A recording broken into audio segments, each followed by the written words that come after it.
So I have a little bit of a nice little treat for you guys. I picked up a few rolls of 2022 Philadelphia Wilma Mankiller rolls.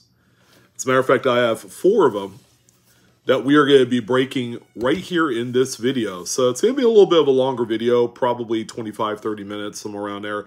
Hopefully it'll be a little bit less than that. We'll see how quickly I'm going to go through them. But obviously, there's really only one coin to look out here for, and that's this one right here. We're looking for the amazing retained cud die break coins. We're either going to be looking for the double-sided featured one or the just obverse-sided coin. Now, there's a couple different variants to this, but that's what we're looking for. Now, as of this video, these rolls are not cheap. I ended up getting the 4 rolls for right around $60, which is a little bit on the lower side from what I've seen other sellers sell them for.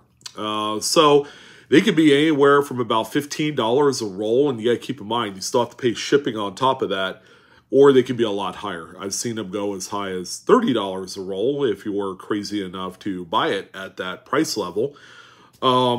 But these are rolls that I sourced from the southeast region of the United States, and that's where these retained cud die break errors have been discovered. All right, it's speculated that these particular rolls came from the Atlanta Fed Reserve Bank.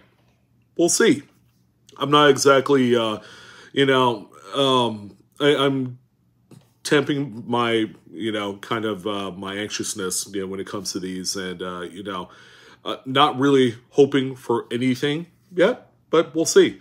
But let's go ahead and dive right into these rolls. Thank you guys for tuning in. Don't forget to hit the like button, share the video if you so choose, and feel free to subscribe to my channel if you haven't done so already.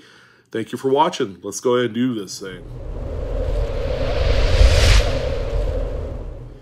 Okay, well, here we go. Loomis rolls. Let's go ahead and dive right into this. So if we take a look at the roll ender, you'll see that there's a P-min mark there. So these are all Philadelphia's. Let's go ahead and hopefully make short work of this roll, and let's hope for the best, Again, these are relatively difficult errors to find. It's my understanding that folks that have found these traditionally will find 1 or 2 in a full box of coin. Okay, this isn't like some of the other errors that people have been gunning for. And primarily, I'm looking for that specific error on these coins, and then I'll go back through and then kind of double check what we have here. But there you go, Wilma Mankiller 2022 Ps. So let's go ahead and dive right in. So they got the good old spots on there, which is again a normal thing for these, unfortunately. So I hope everyone's doing well, and we'd love to hear your thoughts, and have you opened up any of the Wilma Mankillers when they came out last year? Would love to hear your experience opening these up for the hunt of the big error coin that we all would love to find, because the coins to this day in this condition still selling for quite a bit of coin. Specifically they're right around $500-600 raw, and some folks have actually started grading these things, and with the stunning results that we have seen on the secondary market for the retained cud die breaks in graded holders, both PCGS and NGC, I think there's a little bit more attention that's being paid to these. So let's see if we get lucky here, find anything special. I mean, if not, I still have $40 in quarters. It's always possible. I mean, and these are also littered with the little die chips, like corner of mouth die chips and things like that. So Nothing as of yet. We're about halfway through one roll.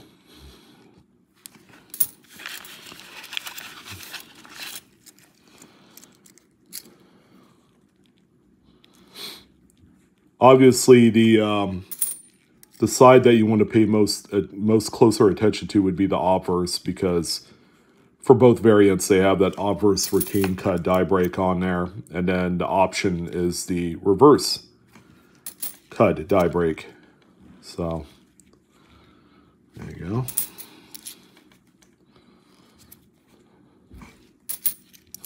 And then there's also a fair amount of strike through errors on these without the cut die breaks. So again, that's another thing to be on the lookout for. And they could show up on actually both sides of the coin. So that's kind of the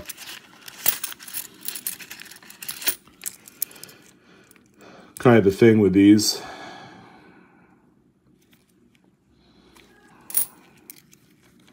So I hope everyone's doing well this fine evening, and that you are enjoying the hobby. Hopefully as much as I am, if not more. Such a great hobby to be a part of. And, you know, it's a hobby that over time will bear lots of fruit, you know, whether you're just a collector or if maybe perhaps you want to get into the business of being a dealer. So we're already through one roll there. So not too bad. So it's looking like we might get close to doing like a 20-minute video here.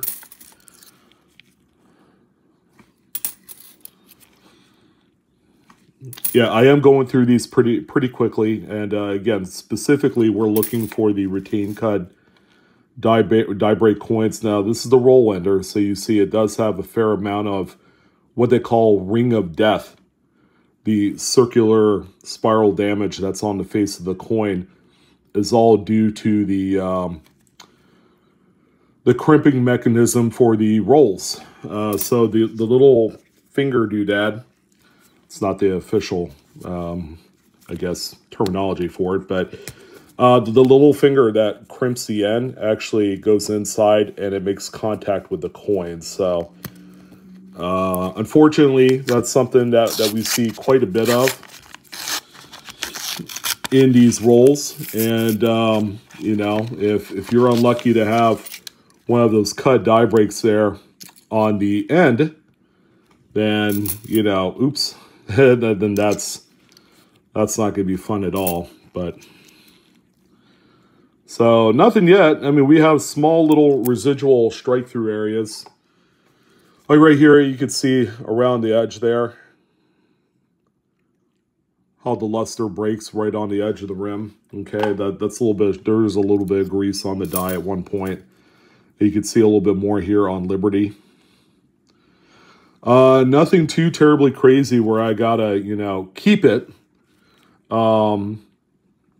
It's in retrospect, it's really quite minor on these particular coins. So we want one that's really, really well struck through. And even those coins sell for a fair amount of premium as well. So a lot of what's in this roll has a good amount of strike through. But again, nothing that's like incentivizing me to keep any of these. It's just a low level amount of strike through on the obverse there.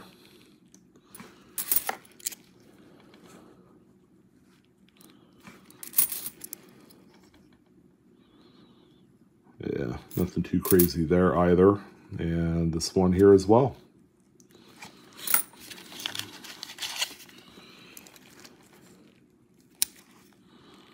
Yeah.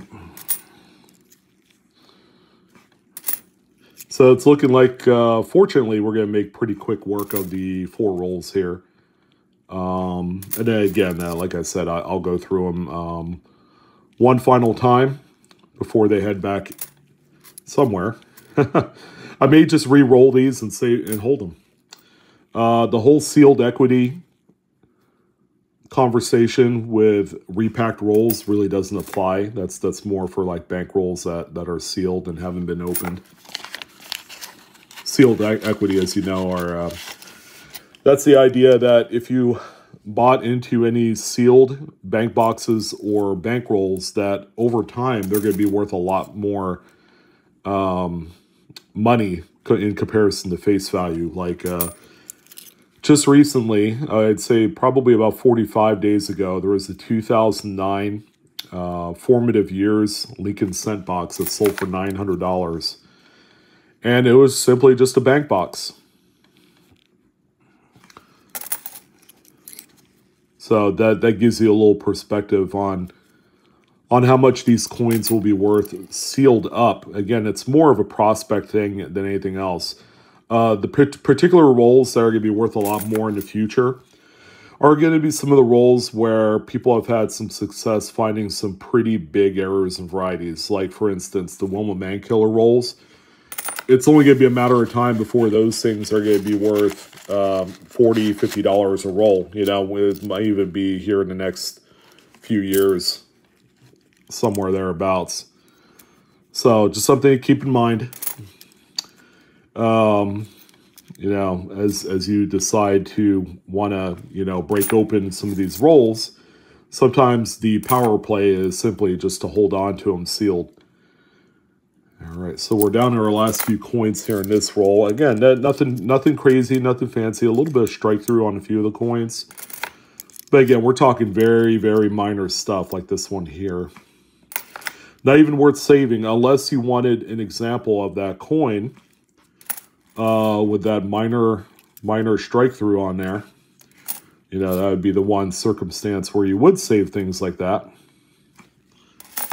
All right, and then the last two coins here, ladies and gentlemen, of roll number 2. And just like that, we are in roll number 3. So I know there is a few of you that have asked, hey, I kind of missed your roll hunting videos when you got to come back to it. Here we are.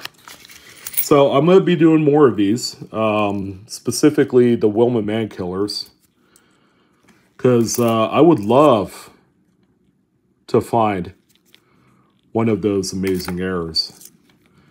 So, of course, I'm going to be spending a lot of money buying the rolls to not only try and achieve that, but also to entertain as well. And, you know, some of you say, well, you don't have to do that. Well, if I want to find one, then I'm going to have to go hunt for it. And as opposed to just buying one off the secondary market, which I could very well do at any time. There's a few of them raw that are available on eBay as we speak. They're just not that great looking. You know, there are coins that came out of circulation. All right, that one's got a little bit of strike through on there. And they just don't look that fantastic. So, and that's the reason why I'm just simply electing to go through these myself. Even if I, you know, do the foolhardy thing and invest a lot of money into buying some of these rolls, you know, obviously it's a passion of mine to be able to headhunt some of these for myself and kind of see what happens. All right, there you go. So we're already halfway through roll number 3. Again, nothing crazy here, guys. And you know, obviously, if you do find something, it's going to stick out like a sore thumb. And, yeah, no sore thumbs yet. And we have our last little group of roll number 3. There you go. Nothing there. Yeah. Nope, nope, nope. Nope. Nope. Nope. So 3 of them there on the reverse. Nothing, nothing, and nothing. All right, that's roll 3. We have one more roll here, ladies and gentlemen. Let's go ahead and do the thing. Now, I want to thank you guys for tuning in. See, a lot quicker than you guys had anticipated, and that's great news. So, roll number 4. Wish me luck, because apparently I need it. So, nothing too crazy.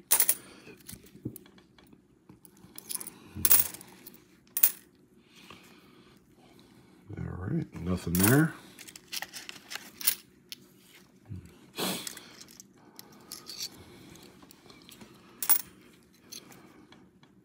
Yeah, these things graded, people are asking a lot more money than I think they're personally worth now. That might not really, you know, do anything for the market, because, you know, the coins could obviously be worth a whole lot of money. You know, they could be worth, you know, $2,500, $5,000. You know, it's really a crapshoot. It's anyone's guess how much they're worth. And there you go. So you probably see a little mountain of quarters cascade from the side here. All right, so we have one little extra batch after this one, and then we are good to go for this video, ladies and gentlemen. And then if I don't find anything, back to the drawing board, because that's how you do it.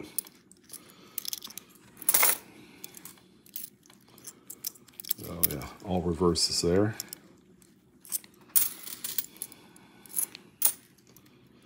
Yeah, these ones don't have any strike-through effect on there.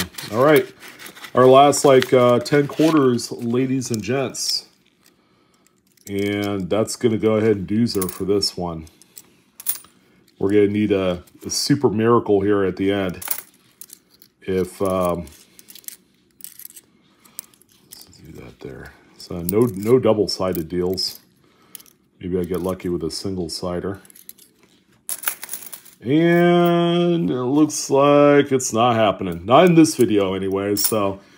Well, that's our first little foray into the Wilma Mankiller quarters. At the very least, it was a nice short video. We didn't have to draw it out, you know. Just keep it nice, short, and simple. And there you go. Quarters all over the place. All right, so that's going to go ahead and wrap her up for this one, ladies and gents. Hopefully you enjoyed it. Oh, perfect. That could be for the thumbnail. Ta-da, there we go. All right, that's going to go ahead and do it for this one. I'm your host, Sean, with BlueRidgeSilverhound. Go ahead, get back out there and do some hunting. And I shall see you guys here real soon. Thank you again for tuning in on this one. And you guys take care.